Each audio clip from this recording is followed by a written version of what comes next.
జై శ్రీరామ్. శ్రీమాత్రే నమః. శ్రీ గురుభ్యో నమః. ఈ నెల ఆగస్ట్ నెల 6వ తారీఖు నుంచి ఆగస్ట్ 28వ తారీఖు వరకు కూడా ఖగోళంలో ఒక మంచి విశేషాంశం చోటు చేసుకుంటుంది.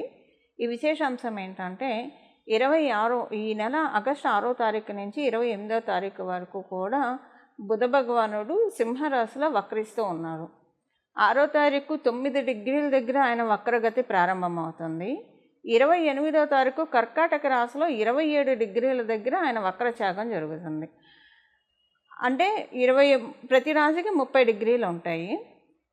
ఆయన వక్రగతిలో వెళ్తూ ఉన్నాడు కాబట్టి ఈ 9 డిగ్రీలు అంటే 9 డిగ్రీలు దాటుకొని, అంటే ఇక్కడ డిసెండింగ్ ఆర్డర్లో వెళ్తుంది అనమాట. 9, 8, 7, 6, 5 ఇలా వెళ్తుంది. డిసెండింగ్ ఆర్డర్లో వెళ్ళి కర్కాటక రాశిలో రాశి మొత్తం మీద 30 డిగ్రీలు ఉంటాయి కదా, ఆ 30 డిగ్రీలు 30 డిగ్రీ, 29 డిగ్రీ, 28 డిగ్రీ, 27 డిగ్రీ దగ్గర ఒక సెకండ్స్ తోటి, కొన్ని ఫ్రాక్షన్ ఆఫ్ సెకండ్స్ తోటి ఆయన వక్రచాగం జరుగుతూ ఉంది కర్కాటక రాశిలో.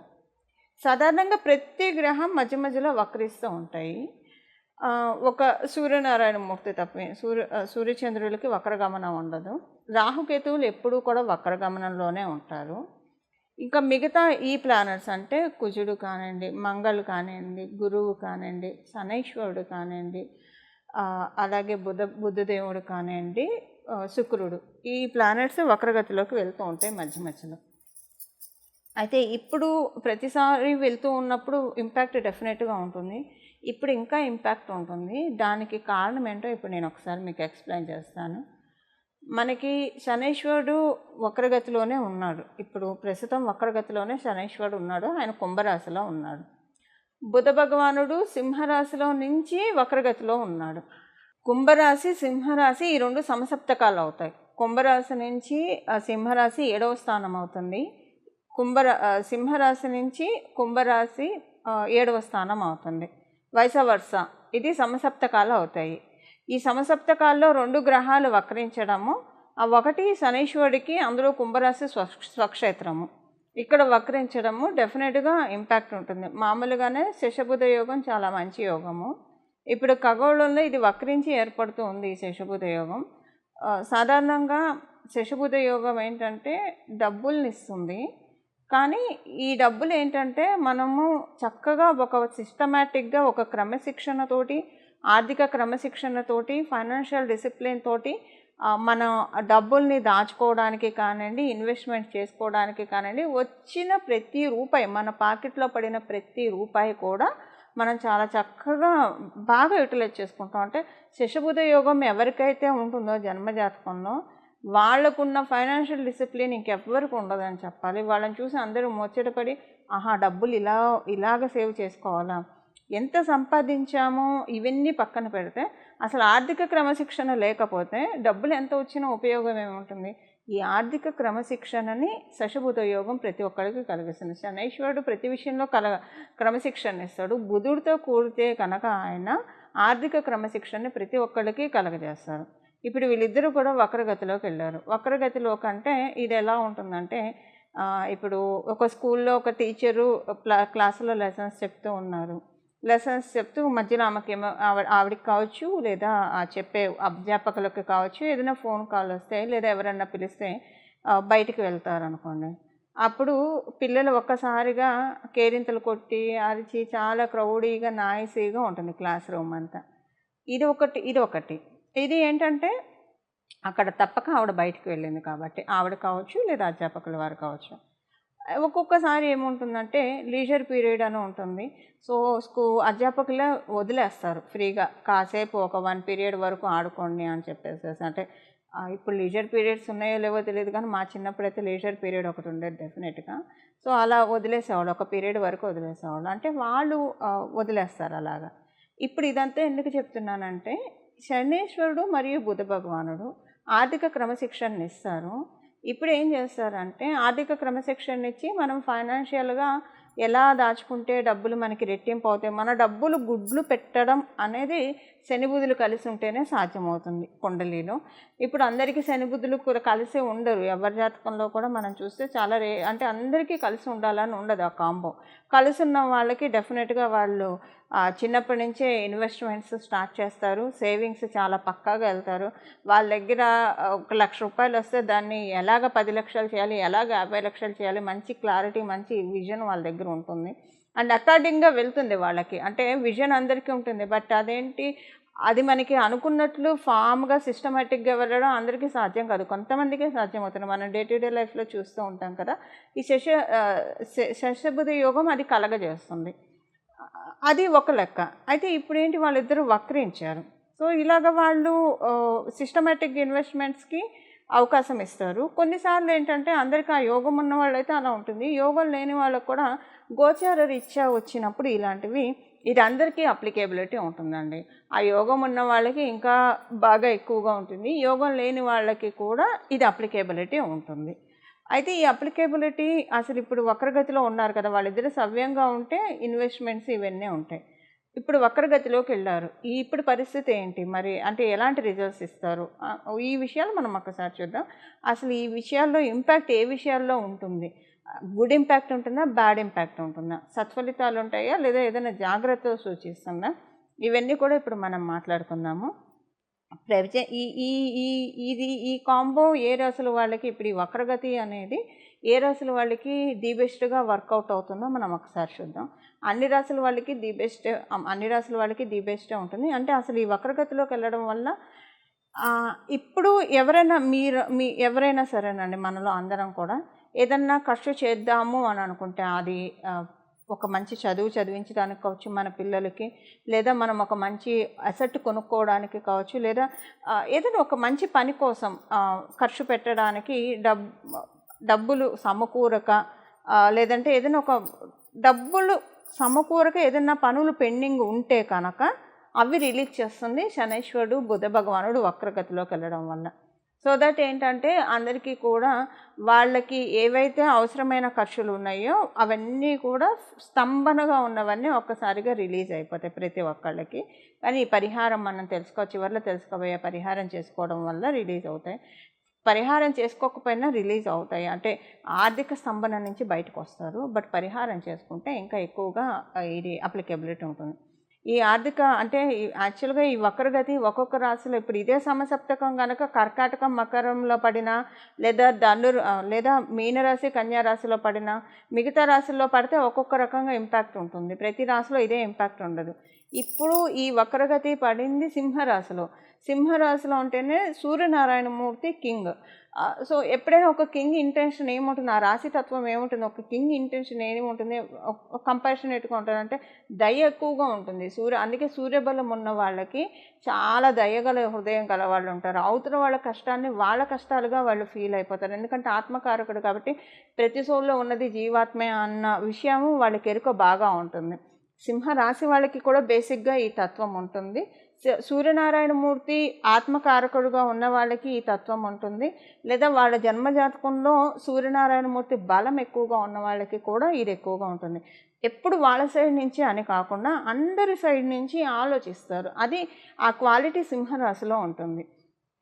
ఇప్పుడు ఈ విషయం ఎందుకు చెప్తున్నానంటే, ఈ క్వాలిటీ సింహరాశిలో ఉంది కాబట్టి బుధ భగవానుడు ఇక్కడ వక్రిస్తున్నాడు, శనైశ్వరుడు ఆల్రెడీ సప్తమ స్థానంలో వక్రిస్తూ ఉన్నాడు కాబట్టి ఎవరెవరైతే ఆర్థికంగా స్తంభించిపోయి ఉన్నారో వాళ్ళందరికీ రిలీజ్ చేయడానికే, ఆర్థిక స్తంభన నుంచి రిలీజ్ చేయడానికే ఇప్పుడు గోచారంలో ఈ ట్రాన్సిట్ చోటు చేసుకుంటూ ఉంది, అంటే ఈ వక్రగతి అనేది చోటు చేసుకుంటూ ఉంది. ఇది ద్వాదశ రాశుల వాళ్ళకి ఏ విషయాల్లో, ఇది కేవలంగా ఫైనాన్షియల్ మ్యాటర్స్లోనే, ఇంకా రిలేషన్స్ విషయంలో, ఈ రెండిట్లో ఇది వర్కౌట్ అవుతుంది. ఏ విషయాల్లో ఉంటుందనేది చెప్దాం. అయితే ఈ వక్రగతి కొన్ని రాశుల వాళ్ళకి ఇంకా కొంచెం ఎక్కువగా ఉంటుంది. అది ఎవరికో మొదట మనం చెప్పుకుందాము. కర్కాటక రాశి వాళ్ళకి ఇది బాగా చాలా బాగా యోగిస్తుంది. అలాగే సింహరాశి వాళ్ళకి ఇది చాలా బాగా యోగాన్ని ఇస్తుంది. మకర కుంభరాశుల వాళ్ళకి ఇది మంచి యోగాన్ని, ధనుర్మీన రాశుల వాళ్ళకి ఇది చాలా మంచి యోగాన్ని కలగజేస్తుంది. అయితే మిగతా రాశుల వాళ్ళకి లేవా అండి అంటే, మిగతా రాశుల వాళ్ళకి కూడా డెఫినెట్గా ఉంటాయి.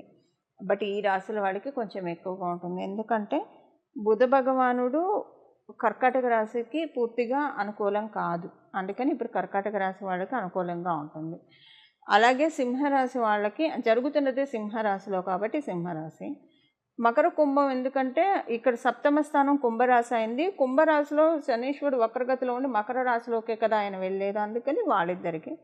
ధనుర్ మీన రాశుల వాళ్ళకి డెఫినెట్గా కేంద్రాధిపత్యం దోషాన్ని కలిగి ఉంటాడు బుధ భగవానుడు ఈ రాశుల వాళ్ళకి, ఈ లగ్నాల వాళ్ళకి. ఇప్పుడు ఏంటంటే ఆ దోషం కాస్త యోగంగా పరిణమిల్లుతుంది. అందుకని ఈ రాశుల వాళ్ళకి కొంచెం ప్రత్యేకం. బట్ అందరికీ కూడా ఇది ప్రత్యేక అంశం. మిగతా రాశుల వాళ్ళకి కాదు అంటానికి లేదు. ఎందుకంటే డెస్టినీ ఎప్పుడైనా మనకి ఇవ్వాలంటే పక్షపాతం అస్సలు ఉండదు. కతే ఏది కూడా మనకి ఈ సృష్టిలో ఏ విషయం కూడా అయాచితంగా రాదు. అయాచితం అంటే ఫ్రీ ఆఫ్ కాస్ట్తో ఏది రాదు.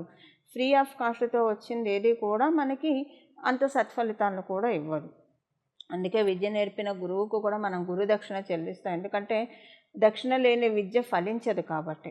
సో అందుకని ఏది కూడా మనకి ఫ్రీ ఆఫ్ కాస్ట్తో రాదు. దానికి మనం కొంత మూల్యం చెల్లించాలి. ఆ మూల్యం ఏంటంటే పరిహారం. ఆ పరిహారం ఏం చూసుకోవాలనేది మనం ఈ వీడియో చివరిలో మనం తెలుసుకుందాము. అన్ని రాశుల వాళ్ళకి ఏ ఏ విషయాల్లో ప్లస్గా ఉంటుంది ఒక 2-3 పాయింట్స్లో మనం ఈ ట్రాన్సిట్ గురించి ఒకసారి అన్ని రాశుల వాళ్ళకి ఎలా ఉంటుంది అనేది మనం ఒకసారి డీటెయిల్డ్గా వెళ్దాం. మీనరాశిలో పుట్టిన వాళ్ళకి ఇది మీ ఆలోచనలకి మంచి తోడ్పాటునిస్తుంది. ఫైనాన్షియల్ ప్రోగ్రెషన్కి చాలా మంచి తోడ్పాటునిస్తుంది. ఫైనాన్షియల్ ప్రోగ్రెషన్ డెఫినెట్గా ఉంటుంది. ఫైనాన్షియల్ ప్రోగ్రెషన్ ఎలా మీరు అనుకున్న నిర్ణయాలు మీరు అంటే మీ ఆలోచనలు అన్నీ కూడా మేనిఫెస్ట్ అవుతాయండి. ఫైనాన్షియల్కి సంబంధించిన ఆలోచనలన్నీ కూడా ధర్మబద్ధమైనవన్నీ కూడా చక్కగా 1 by 1 రూట్ అవుతాయని మీరు చూస్తారు. పిల్లలకి మంచి శుభ సమయం. అసలు విద్యార్థులు మీనరాశిలో ఉంటే కనుక వాళ్ళ పేరెంట్స్కి మంచి శుభ సమయం. అంటే ఫైనాన్షియల్ మ్యాటర్స్లో అంతా కూడా చాలా చక్కగా మేనిఫెస్ట్ అవుతాయి. ఫైనాన్షియల్ మ్యాటర్స్లో మంచి లైఫ్ స్టైల్ అంటే మీనరాశిలో సింపుల్గా చెప్పాలంటే మీనరాశిలో పుట్టిన వాళ్ళందరికీ కూడా ఇన్కమ్ స్టాండర్డ్ చాలా బాగా రైజ్ అవుతుంది. క్వాలిటీ ఆఫ్ లైఫ్ బాగా పెరుగుతుంది. లైఫ్ స్టాండర్డ్స్ కూడా చక్కగా మారిపోతాయి.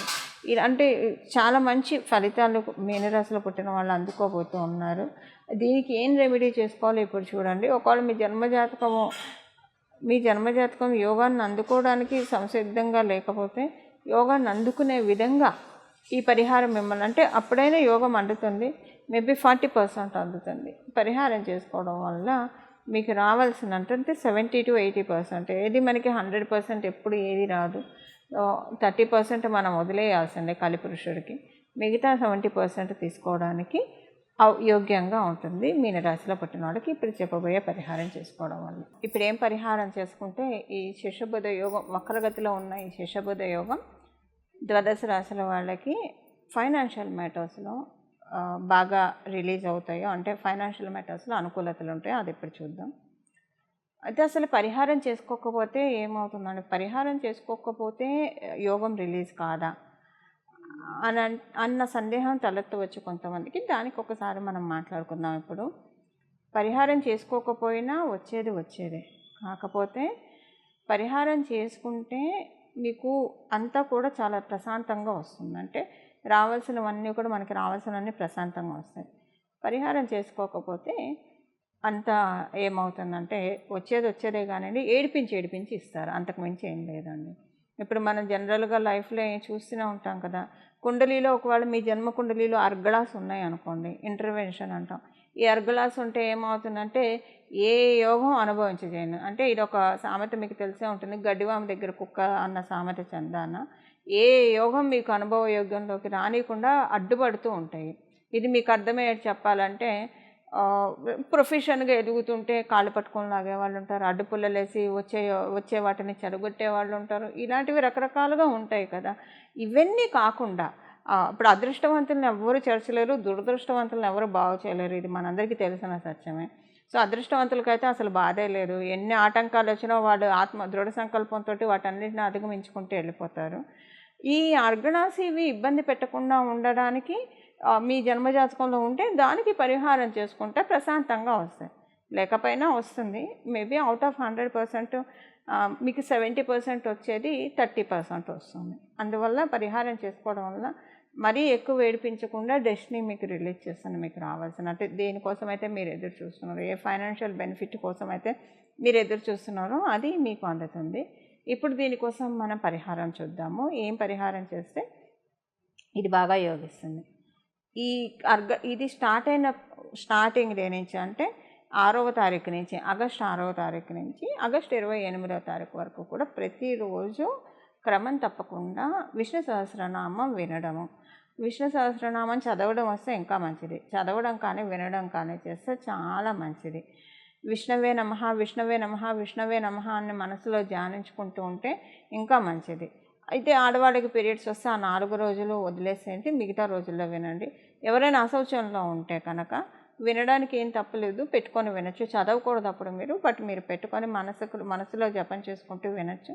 లేదా మీకు వినడం కూడా ఎందుకు అని అనుకుంటే విష్ణవే నమః విష్ణవే నమః విష్ణవే నమః అని ఈ నామాన్ని జపించుకోవచ్చు. సర్వకాల సర్వ అవస్థల్లో భగవంతుడి నామాన్ని జపించడానికి ఎలాంటి మనం ఏ అవస్థలో ఉన్నాము, ఏ కాలంలో ఉన్నాము, ఏ సమయంలో ఉన్నాము ఏమీ ఇది లేదంటే మీరు అశౌచంలో ఉన్నారా, పీరియడ్లో ఉన్నారా, లేదా బాత్రూమ్కి వెళ్ళొచ్చారా, లేదా ఎక్కడన్నా వేరే వేరే ప్రదేశాల్లో ఉన్నారా, ఇలాంటివి ఏమీ కౌంట్ రావు.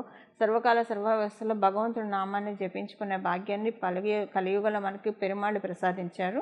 అందువల్ల విష్ణవే నమః అని అనుకుంటూ ఉన్నా కూడా సరిపోతుంది.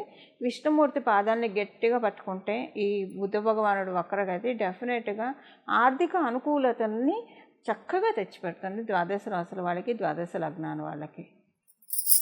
మంగళం. నమో భగవతే వాసుదేవాయ.